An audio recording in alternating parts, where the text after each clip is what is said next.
Start here with nothing. You wake up on a bench outside the bus station, and the first thing you do is check that your shoes are still on your feet. They are. That counts as a good morning. The fluorescent light over the doors has been buzzing all night, and now it's competing with the hum in your skull from not eating. You sit up. You fold the cardboard. You put it behind the planter because somebody else might need it tonight, and you might too. The security guard is watching you from inside the glass. He's not unkind.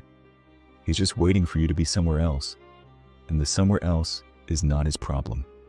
You walk to the library because the library opens at 9, and the bathroom there has a door that locks. On the way, you pass a woman in workout clothes ordering an oat milk latte through a phone, and she steps slightly to the side as you pass, the way a person sidesteps a puddle without looking at it. That's the identification. That's the thing you'll be tracking your whole climb without knowing it yet. She didn't decide you were a threat. She didn't decide you were a person. She categorized you instantly as a feature of the sidewalk and moved on. At the library, you wash your face in the sink and dry it with the brown paper that scrapes. You drink water from your cupped hands until your stomach feels full of something. You sit at a computer for your allotted hour. You read about a job. You read about a shelter intake that opens at 4. You walk there. You stand in the line. The line is 120 people long and 40 beds wide, and the math is already against you. At the front of the line, a woman with a clipboard asks your name. You say it. She doesn't write it down. She writes a number. You are number 73. You sleep on the bench again. Cash exists, but barely. The dishwashing job pays cash at the end of the shift, and you put the cash in your sock until you can get to a bank. Cash in the sock. You sleep on a friend's couch for 2 weeks, and then you sleep in a motel by the highway where the lock is a chain and the TV is bolted to the dresser. The TV is bolted to the dresser. You eat McDonald's because $2 buys a sandwich and the booths are warm and nobody tells you to leave if you're holding a cup. The Greyhound takes you to the next city for $49 and you sit next to a man who has been on the bus for 3 days and smells like it. You don't say anything. He doesn't say anything. You are both grateful for the silence. You get a real job. You get a studio apartment over a laundromat where the floor vibrates every weekend. You buy sheets at the dollar store and a frying pan at the dollar store and a knife at the dollar store, and now you have a kitchen. You stand at the checkout and the cashier scans your things and tells you the total, and you have it. You have exactly it. You hand over the bills and she hands you the receipt, and she does not look at you the way the woman with the latte did. She looks at you the way you look at her, like a person who is also doing this. That's the identification at level 2. You are someone with money. Barely. You are inside the transaction. You are visible. Anyone with money walks in. You get promoted. You get a car that starts every time. You move into a 1-bedroom with a dishwasher and you stand in front of it the first night and run it empty just to listen. You go to the mall on a Saturday and you walk into any store you want. Nobody stops you. Nobody asks anything. You try on a coat that costs $300 and the clerk says, "It looks great," and you say, "You'll think about it," and you come back a week later and buy it. You book a Best Western online and the website shows you a room and a price and a button, and that's the whole transaction. You arrive. You give them a card. They give you a key card. You go upstairs. You take a cruise. 7 nights, all you can eat, a balcony that faces whichever direction the ship is pointing. At dinner, the waiter learns your name on the first night and uses it every night after. You feel, briefly, like you have arrived somewhere. You have. You have arrived at the level where anyone with money walks in. That's what this tier is. The doors are open. The doors have signs on them telling you the price. You read the sign. You pay the price. You go through. The identification here is simple. You are a customer. The category is large and warm, and you are inside it and you do not yet know that the category exists at all, because from the inside, it just looks like the world. Money plus planning. The restaurant doesn't take walk-ins. You learn this the first time at 31, on a date, standing outside a place with no sign, just a number on the door. And the host with the iPad looks at you the way a bouncer looks at a teenager. Polite, final. So you learn. You learn to open the app at 10 in the morning 30 days out. You learn which hotels don't accept bookings from the aggregator sites and require you to call. You learn that a confirmation email is not the same as a confirmation, and a confirmation is not the same as a table, and a table is not the same as the table. You start to plan. You plan the dinner 6 weeks ahead. You plan the trip 4 months ahead. You start to keep a calendar that goes further out than your own imagination of yourself. The first night at the restaurant, the host says your name when you walk in. She knows it because you typed it into a form, but she says it like she's been waiting for you. The table is by the window. The water arrives without you asking. The bread is warm. This is the first time you sense a tier above exists. The host's eyes flick just once over your shoulder to a couple coming in behind you, and her face changes in a way that you can feel without being able to describe. She greets them differently. Not warmer, not colder, with a kind of recognition you did not get. You file it away. You go back to your dinner. The bread is still warm. The identification at level 4 is that you are someone who planned. You are inside the system because you submitted to the system. That counts. That earns you the window seat. It does not earn you the look the couple behind you got. Money plus history. You walk into the boutique and you ask for the bag, and the woman behind the counter smiles at you with her mouth. She tells you they don't have it. They don't have any. They have not had any for some time. She says this while the bag is visible behind her on a shelf. You look at the shelf. She does not turn her head. You learn the rules later, from someone at a dinner who finds your confusion charming. The bag is not for sale. The bag is for clients. To become a client, you buy other things. Shoes, scarves, a wallet. You build what they call a history. The history takes years. The history is the price. You start the history, you buy the scarves. The next time you walk in, the same woman looks at you with both her eyes and her mouth, and she remembers your name without looking at a screen. You call the watch dealer. He doesn't have the watch. He has a phone tree. You leave a message. He calls back 3 weeks later and asks you about yourself. Not about the watch, about yourself. Where you live, what you do, who introduced you to him. He is interviewing you to be allowed to give him money. You make an appointment at the clinic and they tell you the next opening is in 8 months. You take it. 8 months later, you walk in and the doctor knows your medical history and your wife's name and the city you grew up in, and you have not told her any of those things. She has read them in a file that someone built about you over the course of the year you waited. The identification at level 5 is the first time someone on the other side of the door asks about you instead of about the product. You are starting to be a person they're choosing to do business with. Money is necessary. Money is no longer sufficient. You feel walking out of the boutique with the bag finally in a small orange box, a thing you do not yet have a name for. You feel watched. You feel known. You feel like you have entered a room that has been watching you walk toward it for years. Money plus sponsorship. The club doesn't have a website. It has a building. The building has a door. The door has no sign. You stand in front of it the first time because someone you know has put you on the list for the evening, and the person at the door reads your face like a passport and finds your name on a paper that you are not allowed to look at. Inside, there is a bar. There are chairs. There are people who look, on the surface, the same as people anywhere, and who are not the same at all, because every single one of them was sponsored in by someone else, and the sponsorship is a chain that goes back decades. You learn to be sponsored. You learn that someone has to write a letter for you. You learn that the letter is not a formality. You learn that the person who writes it is putting their name next to yours, and if you behave badly inside, the person who wrote the letter is the one who pays. You join the gym that requires 2 members to nominate you and a third to second the nomination. The gym is not nicer than other gyms. The gym is quieter than other gyms because the gym has fewer people in it, and the people in it know each other. And that is what you are paying for. You buy the apartment in the building where the lobby has no buzzer because the doorman knows every face. The first day, he asks you a question and you answer, and from then on, he never asks again. The identification at level 6 is that someone has vouched. You are not just a person with money and a history. You are a person with a sponsor. Your name comes attached to another name, and that other name is the thing that opened the door. You start to be careful with the name attached to yours. You start to understand that you are now part of a chain, and the chain runs in both directions, and you owe up the chain in ways that nobody has written down. This is where the gate changes. Money stops being the question.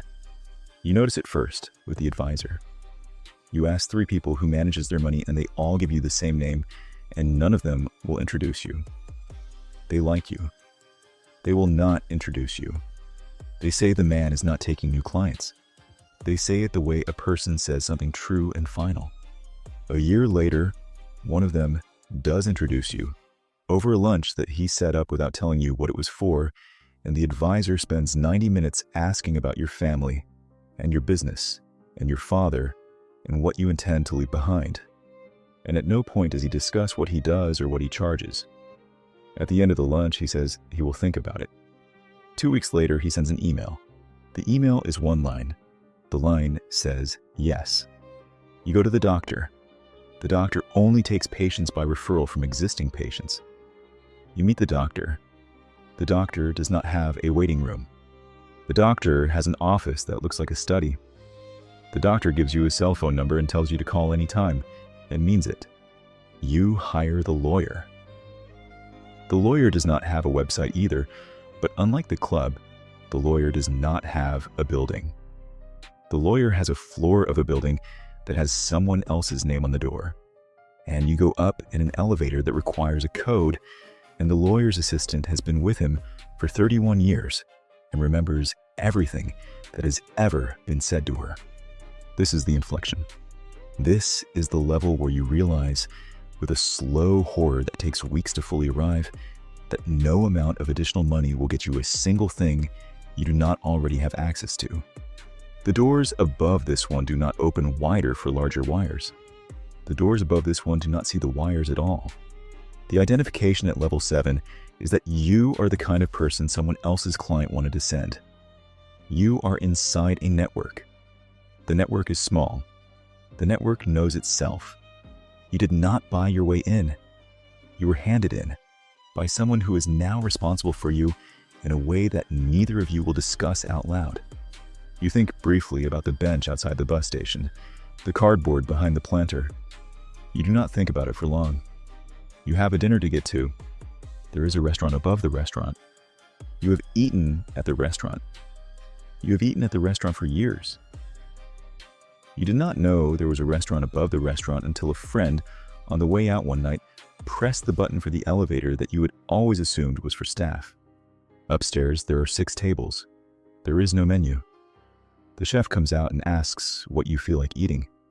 The chef is the chef whose name is on the building. You go to the auction preview. The auction preview is not the public preview. The auction preview is the night before, in a private room, and the things in the room have not been photographed for the catalog. Some of them will not appear in the catalog at all. They will be sold to someone in the room, or they will not be sold, and the public will not know they existed. You start to call a number that goes through a service. The service answers. The service asks who is calling. You give your name. The service connects you. You are not allowed to ask what the service is. You are not allowed to ask who else uses it. You are allowed to use it because someone gave you the number, and the someone is on a short list of people whose introductions the service will accept. You begin to notice that you cannot describe your weekend to anyone outside this tier without sounding like you were lying. You went to an island. Whose island? A friend's. What's the island called? It doesn't have a name. Who else was there? I can't really say. You stop describing your weekends. You learn to ask other people about theirs and to listen and to not volunteer. The identification at level 8 is that you are someone the gatekeepers do not need to verify, because the introduction itself is the verification. The number is given to you with no instruction because the people who give it to you trust that you already know how to behave on the other end. The restaurant above the restaurant does not check IDs because the elevator only opens for people who were brought up the first time by someone the chef knows. You start to forget what it felt like to be checked, to be looked at, to be sized up. You walk into rooms and the rooms accept you. You walk into rooms and the rooms have been expecting you. You do not always know why. You walk into the dinner and there is a seat. You did not know there was a dinner. You knew there was a trip.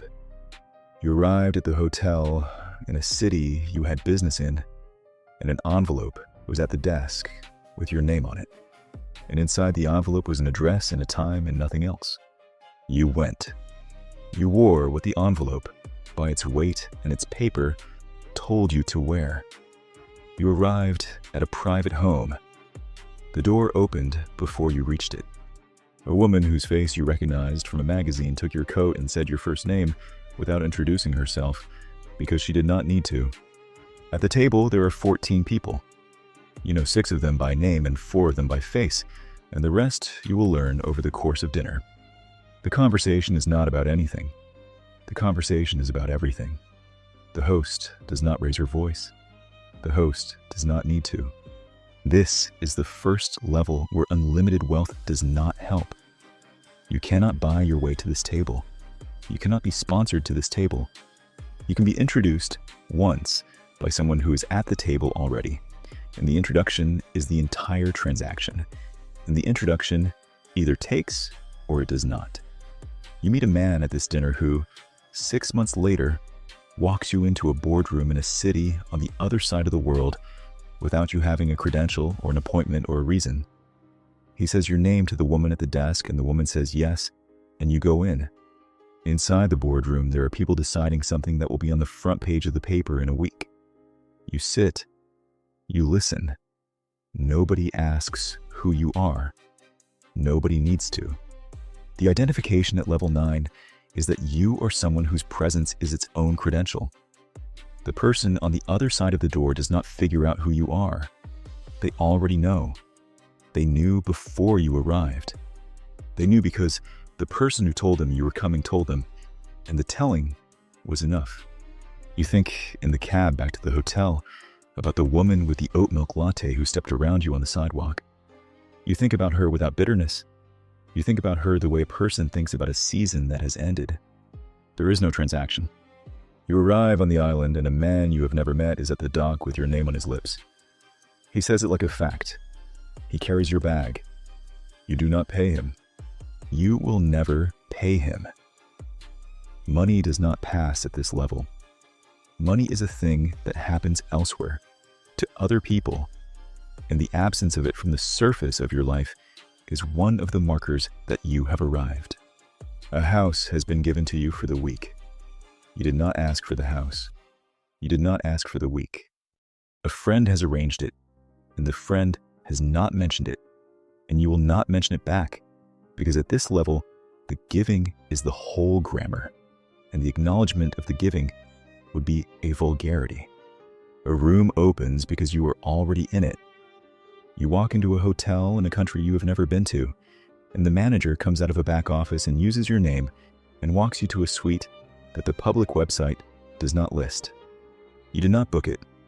Someone, somewhere, on a list you have never seen, has your name on it, and the list is the only list that matters, and your name on the list is the list. A package arrives. You did not order the package. You did not pay for the package. Inside the package is a thing you cannot ask for, because asking for it would mean you do not deserve it. And the only way to deserve it is to not have asked. You put it in a drawer. You write a note. The note is one sentence. You do not say thank you. You say something else, something coded, that the person on the other end will read and understand and file. You start to notice that the rooms are emptying. The dinners are smaller. The islands are quieter. The list of people you would actually want to see has shrunk to a number you can count on one hand, and the people on it are scattered across continents, and the doors keep opening, but the rooms behind them keep being smaller and smaller and smaller, until at last you are sitting in a room with one other person. And the other person is the only person in the world who can sit in this room with you, and the two of you do not say very much, because there is not very much to say. You think about the bench outside the bus station. You think about the kid sleeping on it tonight. You think about the security guard inside the glass. You think about the woman with the oat milk latte who did not look at the kid. And you understand, finally, that the kid would not be allowed to recognize you now. You would not be allowed to recognize him. You would walk past each other on a sidewalk that does not exist because your sidewalks no longer cross, because the city has been divided into floors that do not share an elevator. And you live on the top floor, and the kid lives on the street, and the floors in between are full of people climbing the way you climbed. And none of them know yet that the door at the top opens onto a room with almost no one in it. The identification at level 10 is that there is nothing to identify. You are not figured out. You are not categorized. You are not vetted. You are known the way weather is known, the way a season is known, the way a name on a list that is the only list is known. Someone you have never met is saving you a seat at a dinner you did not know was happening. You sit down. The chair was always yours.